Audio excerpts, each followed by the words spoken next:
Ujat amahoro y'Imana akomeze kubana namwe inshuti bakunzi ba Stamina TV. Uyu munsi rero tukaba tugiye kunyarukira muri Ukraine rero intambara bikaba bikomeje kurushaho gusubira irudubi, dore ko Nato yemeza ko intambara yo muri Ukraine ishobora kumara imyaka myinshi ikaze.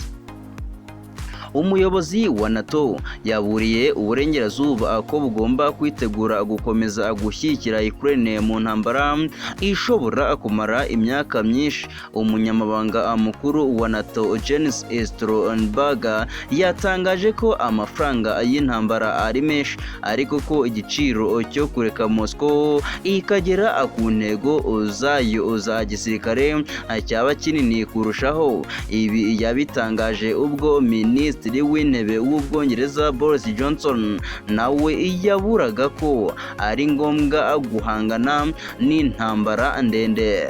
Stoltenberg na Johnson bavuze ko kohereza intwaro nyinshi bizatuma intsinzi ya Ukraine ishoboka, nk'uko iyi nkuru dukesha BBC ibivuga.